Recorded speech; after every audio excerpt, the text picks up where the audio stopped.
Even the most fanatically devout of warriors will understand that they must bring all of their skills to bear.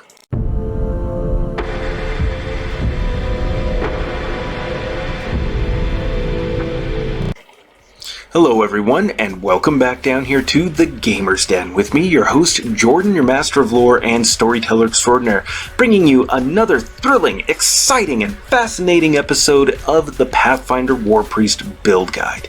And today, we are taking a look at the Warpriest's class skills.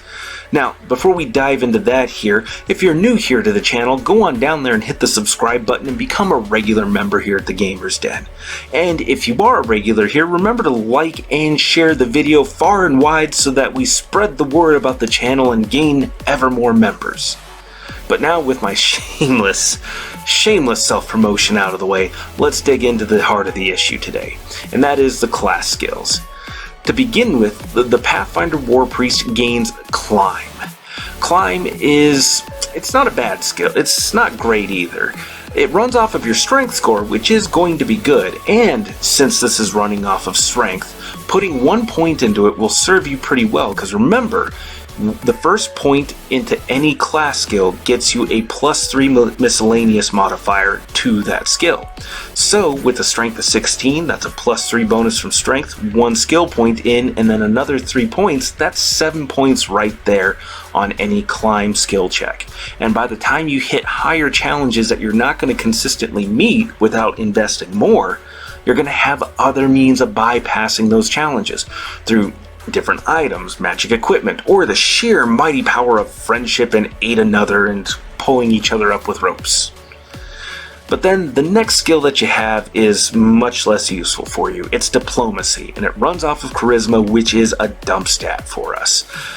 And since it's a dump stat, you're really not going to be here to do any repenting of sinners or convincing people of their evil ways and bringing them about to your side. You're here to send them to judgment, to the hereafter. Do that instead. But then going on from there, we have Craft, which is another skill you're really not going to be putting a whole lot of points into. Your intelligence isn't bad, but it's not great either, so you're not going to be getting a lot of extra skill points to burn. The only exception to this would be is if it fits the particular motif or religious edicts that your Warpriest follows. What kind of god of crafting might mandate that their Warpriests have the craft skill? Well, 3rd edition had Moradin the World Forger, the Dwarf Father. He crafted the world, made the dwarves, and he's the chief deity of their entire pantheon. It would make sense for his Warpriests to have craft as a skill set as part of their holy rituals.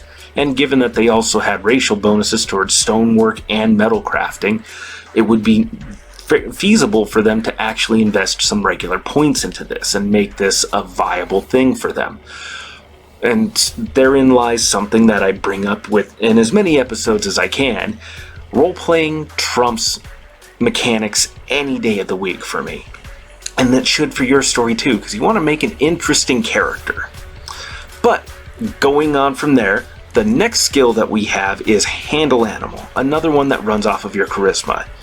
You're not looking to be a mounted combatant, you're not training animals or pets, this doesn't do anything for you really. So this was a safe one for you to really skip. But then going on from there, we have the Heal skill, which is actually not a bad option for you at all. It runs off of your wisdom score, which should be a good score. And with such a good score, and that class skill bonus that I mentioned earlier, you can make a solid non-magic healer for after a battle, for helping tend to the wounds of NPCs, or if you're limited on healing items, healing magics, this will help to boost your allies' hit point recovery. And then following on the heels of Heal, we have Intimidate, which is another skill that runs off of Charisma. Now, Intimidate is fitting for a Warpriest, but because Charisma's a dump stat and we don't have a lot of skill points, you're not going to really get much mileage out of this.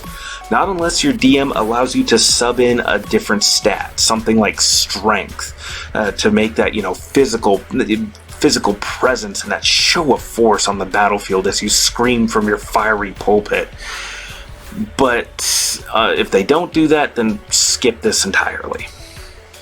And the following skill from Intimidate, we have Knowledge Engineering, which works off of your intelligence. It's an awesome skill in theory, but it's not one you're really ever going to use. You're not manning siege equipment, you're not planning out how to bring down castle walls or defenses, destroying bridges. You're there to kill people and keep your allies motivated. To that end, the next skill is Knowledge Religion, which is definitely something you want. This is one of the most useful knowledge skills, and it's fitting for you. It still runs off of your intelligence, but this is still going to be very, very good for you to have. Definitely pump this up. And following on from there, we have Ride.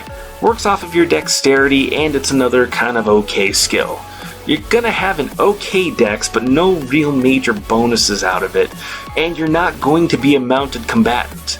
You're going to be maybe at 1 point at most, just to get that +3 bonus there with the 1 skill point and possibly +1 from your dex for a 5. That's not bad, but again, you're not a mounted combatant. Anytime trouble starts, you're hopping off of the horse and engaging in melee, using your spell casting to make up for the relative lack of maneuverability you may have.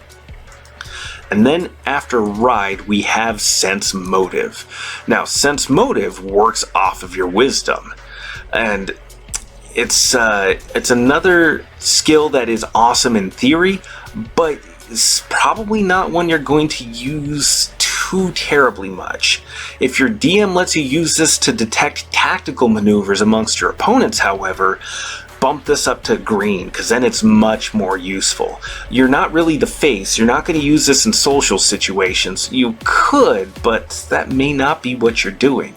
If you can use this in a battlefield tactical awareness sort of sense, where you can, if you're part of a larger company and you want to see the shift, the ebb and flow and the tides of battle, much more useful. If your DM will let you use this in the midst of a smaller scale squad to squad kind of skirmish like a lot of adventuring parties find themselves in, then this can still be much more useful. And then from there we also have Spellcraft, which unfortunately runs off of your intelligence, but it's still a great skill to have. It's handy for identifying enemy spells, magic items, etc.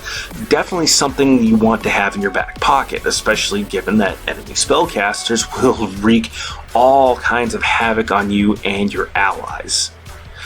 And then from Spellcraft, we come up to Survival, which runs off of your Wisdom. And this runs off of one of your best stats, so you can get some use out of it for tracking and foraging, but other classes are going to be better at this, like the Druid or the Ranger. Those classes will be much better at tracking than you are. Even a Rogue will probably do better. So bear that in mind. Maybe just have this as a backup, or again, if it fits with the particular deity, the motif, the religious edicts, etc. If it fits with that, then certainly go ahead and pump this up.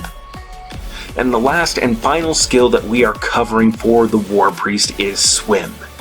Swim runs off of your strength, so you can actually get a decent swimming ability out of this if you throw 1 point into it. It's definitely worth a point if you're in any terrain with water. Water's fairly common with rivers and lakes that are around or in forests, but if you're in an aquatic-based campaign, if you're doing a lot of sea-going things, then this skill becomes blue. It's very essential for you to have, as well as getting some magic items to help with keeping you alive while you're underwater. But what do you think? Go on down to the comments below and let me know your thoughts. Have I completely covered this with thoroughness and useful utility for you all, or have I totally missed the mark? Let me know your thoughts and we'll engage in discussion below. And as I said earlier, if you're new here to the channel, go on down there and hit that subscribe button and be a regular member here at the Gamers Den. But with all of that said, I've been your host, Jordan, your Master of Lore and Storyteller Extraordinaire. Thank you all so very much for your time, and you all have yourselves a good night.